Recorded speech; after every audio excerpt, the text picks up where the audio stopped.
नमस्ते। कैसे हैं मेरे प्यारे साथियों? उम्मीद है बढ़िया होंगे।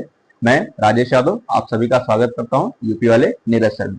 हम पढ़ रहे थे वास्तविक संख्याएं प्रश्नावली 1.1। हमने पढ़ा था क्या? पार्ट 1। आज हम पढ़ेंगे क्या सर जी? पार्ट 2। क्या शुरू करने वाले? पार्ट 2। प्रश्न संख्या किसकी तरफ चलेंगे? 4 की तरफ। क्या दिया प्रश्न संख्या 4? HCF ऑफ 306 657 बराबर में 9 दिया है। हमें निकालना है एलसीएम किसका? 306 और से 657 का हमें क्या करना है? ज्ञात करना है। चलिए, दिया है वो लिख लीजिए सर जी। क्या दिया है? एचसीएफ ऐसे लिख लीजिए सीधे सीधे। दिया है, क्या है? दिया गया है। क्या दिया गया है? एचसीएफ ऑफ 306, 657 निकालना क्या है? हमें ज्ञात क्या करना है? ज्ञात करना है। अगर आप ऐसा लिख सकते हैं तो कोई दिक्कत नहीं है, बहुत अच्छी बात है। क्या ज्ञात करना है सर? एलसीएम, इसको मैं ब्लैक से लिख देता हूं। एलसीएम ऑफ 306, 657, इसका हमें क्या निकालना है? एलसीएम। अच्छा, मैंने आपको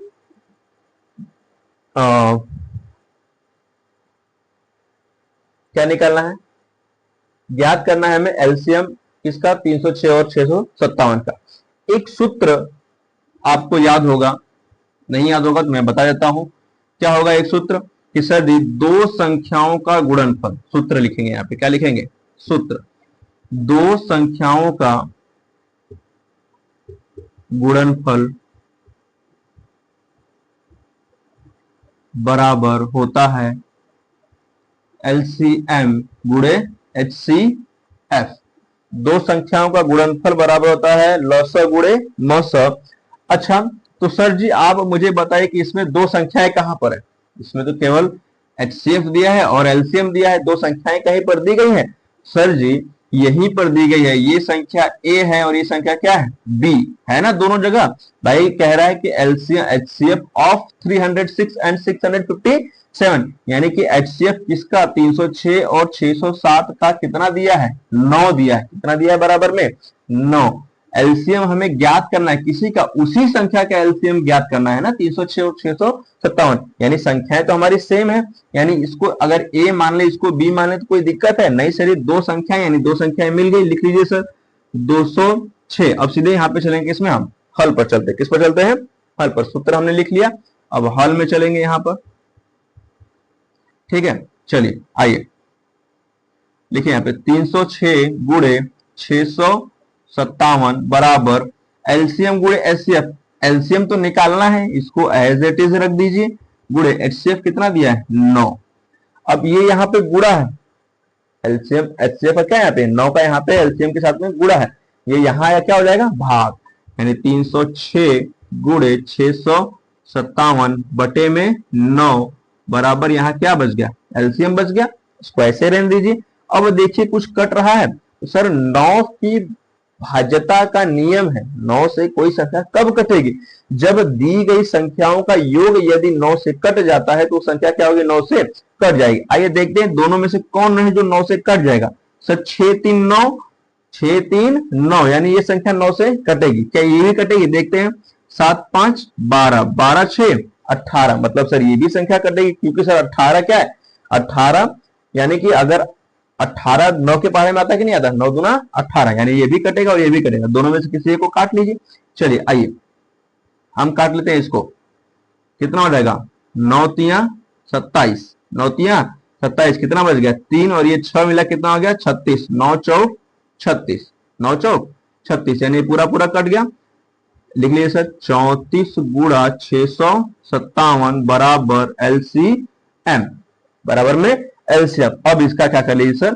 गुणा करिए। चलिए हम गुणा कर लेते हैं। 657 गुणे 34, 4 सते 28 के 8 हासिल 2, 4 पंचे 20 और 2 22 का 2 हासिल 2, 4 छंग 24 और 2 26। फिर से करेंगे 3 सते 21 का 1 हासिल 2, 3 पचे 15, 2 17 का 7 हासिल 1, 3 छक 18 और 1 19।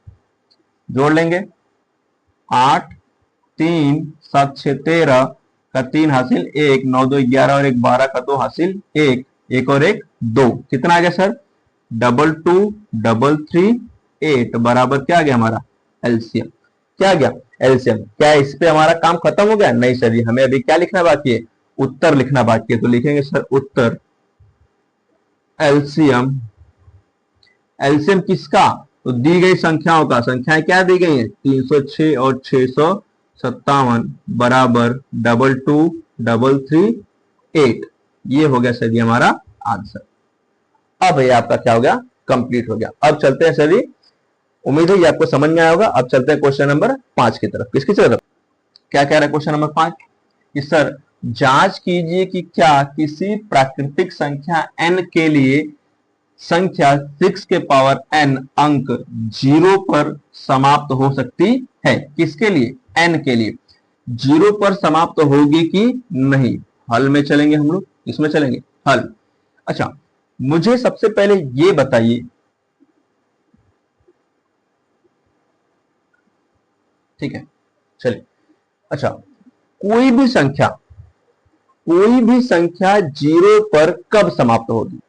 यदि किसी भी संख्या के गुणनखंड में, ध्यान सुनिएगा, यदि किसी भी संख्या के गुणनखंड में 5 को शामिल कर दिया जाए तो वो क्या होगा? उस संख्या का इकाई अंक क्या होगा? हमें 0 प्राप्त होगा। न सिर्फ इकाई अंक, हो सकता है दहाई भी प्राप्त हो जाए, लेकिन इकाई अंक के 0 प्राप्त करने के लिए उस संख्या में एक 5 का होना अनिवार्य है। चलिए, जैसे कि एग्जांपल में हमने लेते हैं कितना सर? 10। क्या लेंगे? 10। 10 में एक 0 है, एक 0 है कि नहीं है? सर अगर एक 0 है तो ये क्या है? भाज्य संख्या। पहली बात तो भाज्य संख्या क्या है? भाज्य संख्या। जब इसके दो अभाज्य गुणनखंड, इसके कितने होंगे? 2 अभाज्य गुणनखंड होंगे। जब इसके अभाज्य गुणनखंड निकालेंगे तो सर इसका अभाज्य गुणनखंड क्या होगा? 2 गुणे 5। 2 गुणे क्या होगा? 5। भैया अभी मैंने बताया कि सर जी किसी भी संख्या के इकाई अंक 0 प्राप्त करने के लिए उस संख्या का अभाज्य गुणनखंड एक 5 होना चाहिए। क्या होना चाहिए? 5 होना चाहिए, तभी उसमें हमें क्या मिलेगा? 0 मिलेगा। जैसे यहाँ पे एक 5 मिला कि नहीं मिला? जैसे हम लेते हैं सर जी कितना? 20।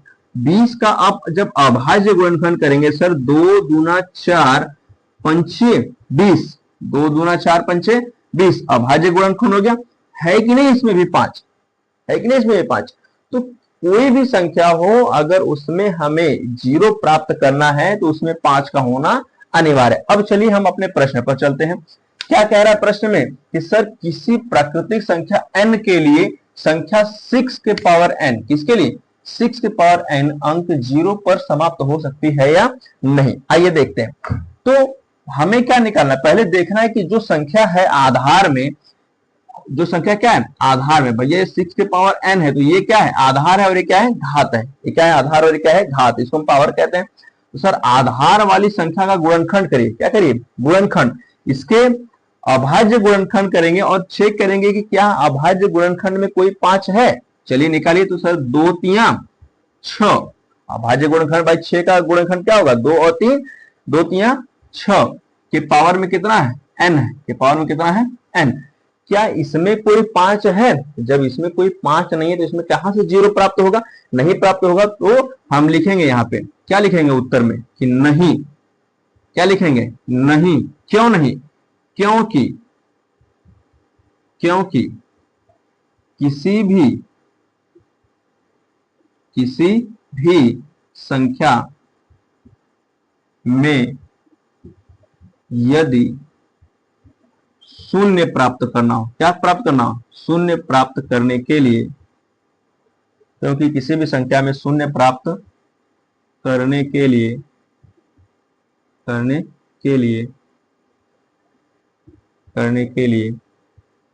उसमें एक 5 का होना आवश्यक है। उसमें एक 5 या 5 लिख लीजिए, उसमें 5 का होना आवश्यक है। आवश्यक है। ऊपर दी गई संख्या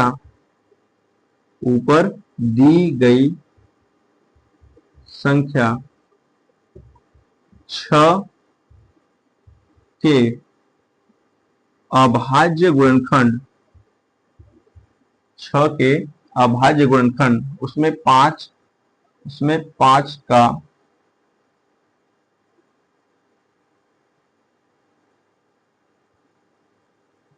उसमें एक अभाज्य गुणनखंड 5 का होना आवश्यक। अच्छा,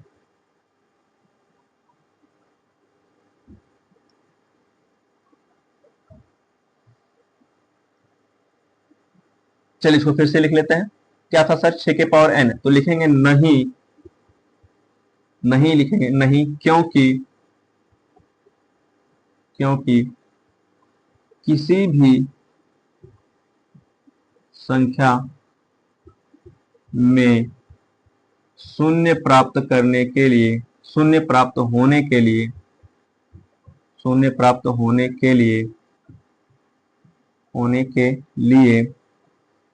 उसके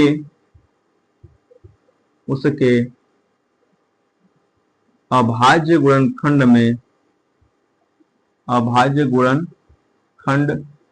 खंडों में 5 का होना भी आवश्यक है। 5 का होना भी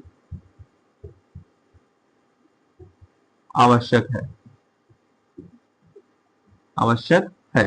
ठीक है, चलिए अब लिखेंगे ऊपर दी गई संख्या, ऊपर दी गई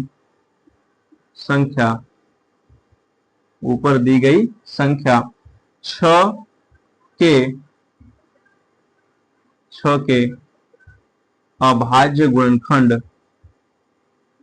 6 के अभाज्य गुणनखंड 2 और 3 हैं, 2 और 3 हैं, 2 और 3 हैं। अतः यह संभव नहीं है कि 6 के पावर n में n के किसी भी मान के लिए शून्य प्राप्त हो। ठीक है, आया समझ में? अब इसको एक बार फिर से आप रिपीट करके, रिवाइंड करके देख लेंगे तो अच्छे तरीके से समझ में आ जाएगा। ठीक है, अब हम लोग चलेंगे किस पर? प्रश्न संख्या 6 पर। उम्मीद है ये आपको प्रश्न समझ में आया होगा अच्छे तरीके से। अगर नहीं समझ में आया हो तो आप इसे एक बार फिर से रिपीट करके देख लेंगे, आपको बेहतर तरीके से समझ में आ जाएगा। ठीक है, आपको इस चीज को जानना आवश्यक है, किसी भी संख्या में 0 प्राप्त होने के लिए उसके अभाज्य गुणनखंड में 5 का होना भी आवश्यक है। अगर 5 नहीं होगा तो उसमें 0 नहीं मिलेगा। ठीक है, अब आपको फिर बताना है कि ऊपर दी गई संख्या 6 के अभाज्य गुणनखंड कितने हैं? 2 और 3, जिसमें 5 है ही नहीं, तो सर अतः यह संभव नहीं है कि 6 के पावर n में n के किसी भी मान के लिए शून्य प्राप्त हो। ठीक है, ये हमारा क्या हो गया? उत्तर। अब हम चलेंगे क्वेश्चन नंबर 6 की तरफ। ठीक है, चलिए आइए प्रश्न क्या 6 देखते हैं। व्याख्या कीजिए कि 7 गुणे 11 गुणे 13 प्लस 13 और 7 गुणे 6 5 4 3 2 1 सब में क्या है? गुणा है, प्लस 5 भाज्य संख्याएं क्यों है? भाज्य संख्याएं क्यों है, आपको ये बताना है। क्या करना है? बताना है कि सर ये संख्या और ये जो दी गई संख्या है ये भाज्य संख्या क्यों है। चलिए आइए देखते हैं। पहले इसको हम लोग हल करते हैं। हल में चलेंगे। पहला प्रश्न लिख लीजिए, 7 गुना 11 गुना 13 प्लस 13। ठीक है, अच्छा इस बात का आप प्रश्न में देख रहे हैं कि सर प्रश्न में 2 चिन्ह का इस्तेमाल किया गया। एक तो सर गुणा है और एक बीच में क्या है? प्लस है। जहां पर भी आपको 2 चिन्ह दिए जाएं, पहले तो एक गुणा होना चाहिए, गुणा हो या फिर भाग हो, फिर दूसरा प्लस या माइनस हो। तो यहां पर देखिए जो प्लस हो, प्लस या माइनस हो, उसके बाद और उससे पहले वाली संख्याओं में देखना है कुछ कॉमन मिल रहा है कि नहीं मिल रहा। सर जी हाँ, यहाँ पर 13 मिल रहा है, यहाँ पर भी क्या मिल रहा है, 13 मिल रहा है। चलिए बाहर ले लीजिए, ले लीजिए बाहर 13। यहाँ पे कितना बच गया सर, 7 गुणे 11 गुणे 1, 13 चला गया, कितना बचा, 1 बचा। प्लस यहां से भी 13 चला गया, कितना बचा, 1। चलिए 13 कम 13 यही ना होता है, तो भाई 13 गुणे 1 लिख सकते हैं, 13 चला गया, कितना बचा, 1 ही बचा। आइए हमने क्या किया है सर, 13 कॉमन लिया। जब 13 कॉमन लिए तो यहाँ पे क्या ले लिए सर, अंदर क्या बचा, यहाँ पे 7 गुणे 11 गुणे 1 बचा। यहाँ से सर 13 चला गया, कितना बचा, 1 बचा। आइए 11, अब 13 को बाहर रखते हैं, 11 गुणे 7, 11 सते 77 प्लस 1। अब 77 में 1 जोड़ेंगे कितना जाएगा, 78 गुणे 13। अब सर जी क्या ये भाज्य संख्या है कि अभाज्य संख्या, तो अंक गणित की आधारभूत प्रमेय ये क्या कहती है, अंक गणित की आधारभूत प्रमेय कहती है कि कोई भी भाज्य संख्या क्या हो, कोई भी भाज्य संख्या हो उसमें अभाज्य गुणनखंड होंगे, उसमें क्या होंगे, अभाज्य गुणनखंड होंगे। तो या यूं कह लीजिए कि सर जी कोई भी भाज्य संख्या अभाज्य गुणनखंडों के गुणनफल से मिलकर के बनी होती है। किससे मिलकर बनी है, अभाज्य गुणनखंडों के गुणनफल से। तो क्या यहाँ पर कोई अभाज्य संख्या है, इसके गुणनखंड में देखेंगे भैया ये जो दी गई संख्या है क्या इसमें कोई अभाज्य गुणनखंड है, सर जी हाँ 13 क्या है, एक अभाज्य गुणनखंड है, क्या है 13 अभाज्य गुणनखंड है। इसलिए क्या है संख्या, ये संख्या क्या हो गई सर जी, भाज्य संख्या हो, कैसी संख्या हो गई, भाज्य। क्योंकि अभी अभी मैंने बताया कि सर जी कोई भी भाज्य संख्या हो उसका गुणनखंड में एक गुणनखंड क्या होगा, ऐसा होगा जो अभाज्य होगा, एक गुणनखंड ऐसा होगा क्या होगा जो अभाज्य होगा। सर यहाँ पर एक अभाज्य गुणनखंड आ गया, बाकी दूसरी संख्या भी अभाज्य हो जाएगी तो अच्छी बात है, लेकिन अगर नहीं है तो फिलहाल एक गुणनखंड मिल गया तो वो क्या हो गया सर जी, भाज्य संख्या। ऐसे सर दूसरा वाला लिखेंगे, दूसरा प्रश्न लिखिए 7 गुना 6 गुना 5 गुना 4 गुना 3 गुना 2 गुना 1 प्लस में 5। फिर से सर सेम प्रश्न है, लगभग सेम पैटर्न से हल होगा, क्योंकि सर एक में समान चिन्ह दिए गए, फिर बीच में प्लस, फिर एक संख्या दी गई। अब फिर से जब बीच में प्लस और दो संख्याएं यानी दो चिन्ह और चिन्हों के बाद और पहले दी गई संख्याओं में क्या ढूंढना है, कॉमन ढूंढना है। सर यहां पर 5 कॉमन मिला, क्या मिला, 5 कॉमन मिला। और सर जी यहां भी कितना मिला, 5 मिला, बाहर निकाल लीजिए। अब जो अंदर बचा उसे लिख दीजिए 7 गुना 6, 5 चला गया, गुना 4 गुना 3 गुना 2 गुना 1 प्लस यहां से 5 चला गया, कितना बचा, 1 बचा। कितना बचा, क्योंकि सर 5 गुने 1, 1 से किसी भी संख्या में गुणा करेंगे वही संख्या आएगी।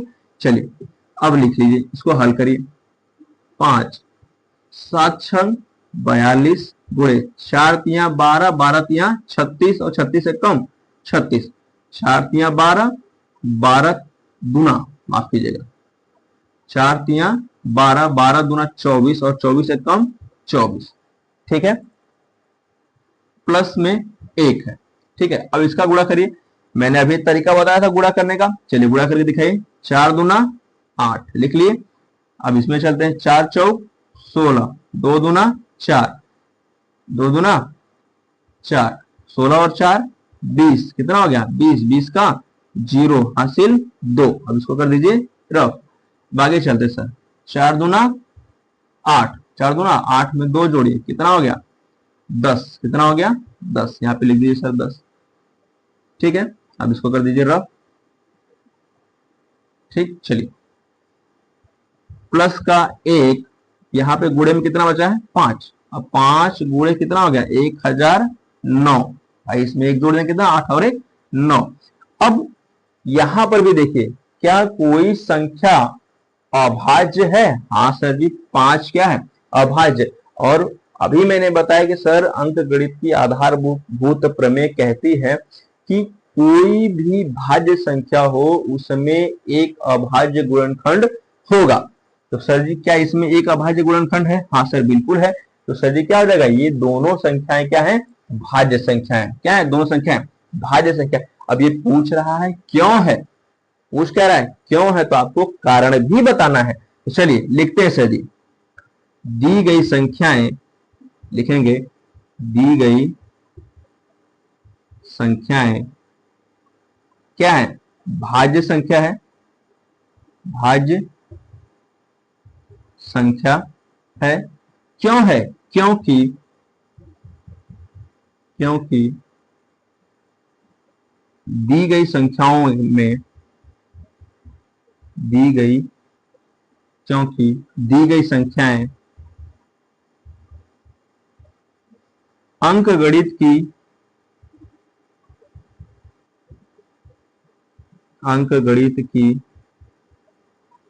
आधारभूत प्रमेय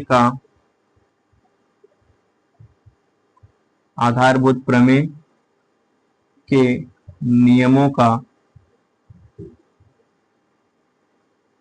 नियमों का अनुपालन करती है।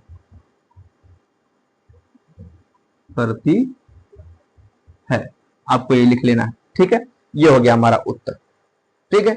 हाँ, क्या हो गया हमारा आंसर? आपको लिख लेना सर, दी गई संख्याएं भाज्य संख्या है। क्या है? भाज्य संख्या है। क्यों है? क्योंकि दी गई संख्याएं अंकगणित की आधारभूत प्रमेय के नियमों को क्या करती है? अनुपालन करती है। अब हम लोग चलेंगे सर प्रश्न क्रमांक 7 की तरफ चलते हैं। इसी तरफ 7 की तरफ, प्रश्न क्रमांक 7 की तरफ, ठीक है। अच्छा, इतना बड़ा प्रश्न देख करके आपको डर लग रहा होगा। है प्रश्न बड़ा, लेकिन बहुत ही आसान और एकदम सरल है। एकदम आसान तरीके से आपको उसको बताएंगे भी कि आपको थोड़ा भी घबराहट नहीं होगी। देखें, प्रश्न बड़ा है, देख करके भागिए मत। पहले प्रश्न को पढ़ते हैं, समझते हैं, फिर करेंगे, ठीक है। चलिए पहले प्रश्न को पढ़ते हैं। क्या? किसी खेल के मैदान के चारों ओर एक वृत्ताकार पथ है। मान लेते हैं सर ये क्या है? कोई खेल का मैदान है, ठीक है। क्या है? कोई खेल का मैदान है। इसके चारों ओर एक वृत्ताकार क्या है? पथ है। क्या है? वृत्ताकार पथ, यानी रास्ता है। ये है सर वृत्ताकार रास्ता, ठीक है। अब इस मैदान का एक चक्कर लगाने में सोनिया को 18 मिनट लगते हैं। कितना? मान लेते हैं यहां पर कोई सोनिया नाम की लड़की खड़ी है। कौन है? हल में करेंगे, प्रश्न को लिखेंगे। सोनिया को कितना समय लगता है? 18 मिनट लगता है। लिख लीजिए यहाँ पे, सोनिया कितना में लगता है? 18। मतलब सोनिया यहां से चलना शुरू करती है और एक राउंड इसका कितने मिनट में लगा लेती है? 18 मिनट में। जबकि इसी मैदान का एक चक्कर लगाने में रवि को, सोनिया कितने लगते हैं? 18, रवि को कितने लगते हैं? 12 मिनट। भैया रवि है यहीं से चलना शुरू करता है तो कितना लगता है सर एक चक्कर लगाने में? सोनिया को लगते हैं 18, रवि को कितने लगते हैं? 12। यानी रवि को कितना समय लगा? रवि द्वारा लिया गया समय 12 मिनट। कितना है? 12 मिनट। मान लीजिए कि वे दोनों एक स्थान, एक साथ और एक ही समय पर चलना प्रारंभ करते हैं। एक ही समय पर और एक साथ जब चलेंगे तो यानी एक ही साथ चलेंगे। समय पर प्रारंभ करके एक ही दिशा में चलते हैं। कितने समय बाद? यानी कि एक ही दिशा में चल रहे हैं भैया, ये भी इसी दिशा में, ये भी इसी दिशा में चल रहा है। और कह रहा है कि सर कितने समय बाद वे पुनः प्रारंभिक स्थान पर मिलेंगे। बताइए कि सर जब यहां से चले थे और कितने समय के बाद में ये दोनों वापस उसी जगह पर क्या करेंगे? मिलेंगे। तो सोनिया द्वारा लिया गया समय, इसको आप ऐसे लिख लीजिए, सोनिया द्वारा लिया गया समय पूरा लिखिए। कितना भैया? 18 मिनट है। कितना है? 18 मिनट। और रवि द्वारा लिया गया समय, रवि द्वारा लिया गया समय कितना है? लिया गया समय, दोनों में समय मिस हो गया। सोनिया द्वारा लिया गया समय कितना है? 18 मिनट। कितना है? 18 मिनट। और रवि द्वारा लिया गया समय कितना है? 12 मिनट। कितने हैं? 12 मिनट, ठीक है। 12 मिनट, ठीक है। चलिए अब कह रहा है कि सर कितने समय बाद वो पुनः इसी स्थान पर मिलेंगे। जब कह रहा है पुनः उसी स्थान पर आकर के मिलेंगे तो हमें क्या निकालना होगा? इसका एलसीएम निकालना होगा। क्या निकालना होगा? एलसीएम। अब आपको एलसीएम निकालने के कितने मेथड है सर जी? 2 मेथड। कितने मेथड है? 2 मेथड। या तो आप अलग अलग लिख करके अभाज्य गुणनखंड के रूप में निकालिए, या तो आप क्या करें सर भाग विधि से दोनों का एक साथ निकाल लीजिए। या तो अभाज्य गुणनखंड विधि से निकालिए, या तो क्या करिए भाग विधि से एक साथ निकालिए। चलिए हम अभाज्य गुणनखंड की विधि का प्रयोग करेंगे और निकालेंगे। चलिए 18 का लिखिए, भाग दीजिए, कितना होगा 2 9 18, फिर 3 से काटिए, 3 3 9, 3 1 कम 3, लिख लीजिए यहाँ पे 2 गुणे 3 गुणे 3। ठीक है, 3 कितनी बार है 2 बार है, तो इसको थोड़ा शॉर्ट कर लीजिए, यानी 2 गुणे 3 कितनी बार है 2, तो 3 के पावर 2। चलिए इसको मैं रफ कर देता हूं। अब आगे सर किसका आएंगे 12 का, यानी कि 12 का निकालिए, 2 6 12, 2 3 6, 3 1 कम 3, रख लीजिए सर कितनी बार है 2 गुणे 2 गुणे 3। अब 2 कितनी बार है सर 2 बार है, फिर से करिए 2 के पावर 2 गुणे 3, 3 के पावर 1, 3 एक ही बार है 3 के पावर 1, और यहां पर 2 कितनी बार है 2 के पावर 1। अब आते हैं क्या निकालना सर, हमें एलसीएम निकालना है। क्या निकालना है एलसीएम, इसको रख देते हैं रफ। तो एलसीएम निकालने के लिए मैंने आपको एक चीज बताया था कि कोई भी संख्या हो उसका अभाज्य गुणनखंड दिया हो तो हमें क्या लेना है, सबसे बड़ी वाली घात लेनी है। कौन सी लेनी है, सबसे बड़ी वाली घात, किसका, जो कॉमन हो, जो क्या हो कॉमन। सर जी पहले इसमें आते हैं, सर यहाँ पर 2 है, यहाँ पर भी 2 है, दोनों जगह 2 है, यानी कॉमन मिला। सर 2 के पावर में चेक करिए क्या बड़ी वाली घात कौन सी है, सर यहाँ पे 2 के पावर 1 है, यहाँ पे 2 के पावर 2 है, तो बड़ी घात कौन सी है 2 के पावर 2। चलिए 2 के पावर 2 लिख लिए, गुना। अब देखिए कोई और आंसर कॉमन है, हाँ सर 3 कॉमन है, 3 में चेक करिए कि सर सबसे बड़ी घात कौन सी है, यहाँ पे 3 के पावर 1, यहाँ पे 3 के पावर 2, बड़ी घात कौन है 3 के पावर 2, रख लीजिए सर। अब हो गया आपका काम, अब इसको सॉल्व करिए, 2 के पावर 2 यानी 2 दूना 4, 3 के पावर 2 यानी 3 3 9। मैं इसको ब्रीफ में लिख देता हूं, 2 गुणे 2, 2 का पावर 2 मतलब 2 गुणे 2, 3 के पावर 2 मतलब 3 गुणे 3, 2 दूनी 4, 3 3 9, और 9 चौक 36। अच्छा समय किसमें था, मिनट में, तो ये भी किसमें आएगा, मिनट में ही आएगा, यानी कि कितना आ गया मिनट, 36 मिनट। यानी वे सब कितनी बात 36 मिनट बाद पुनः उसी स्थान पर वापस मिलेंगे। कितने मिनट बाद 36 मिनट बाद पुनः उसी समय उसी स्थान पर क्या करेंगे, मिलेंगे। तो इतने पे करके मत छोड़ दीजिए, उत्तर लिखिए। क्या लिखेंगे, उत्तर में लिखेंगे, क्या लिखेंगे कि सर 36 मिनट बाद, कितने मिनट बाद 36 मिनट बाद, 36 मिनट बाद वे पुनः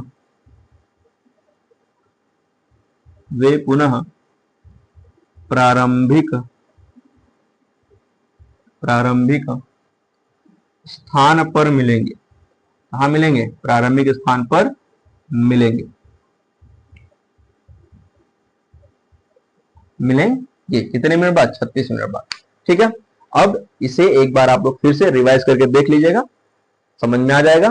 ठीक है, अब मैं इसी का एक प्रश्न आपको होमवर्क में देता हूं, इसमें इसी टाइप का एक प्रश्न आपको होमवर्क में देता हूं। ये प्रश्न आपके लिए क्या है, होमवर्क के लिए। किसके लिए है, होमवर्क में। ये क्वेश्चन आपको होमवर्क में करके इसका आंसर कमेंट बॉक्स में देना है। किसमें देना है, कमेंट बॉक्स में देना है। तो ऐसे ही कॉन्सेप्चुअल तरीके से सीखने के लिए फॉलो करना ना भूलें यूपी वाले नीरज सर को, और वीडियो को लाइक और शेयर जरूर करें। मिलते हैं अगली वीडियो में अगले प्रश्नावली के साथ।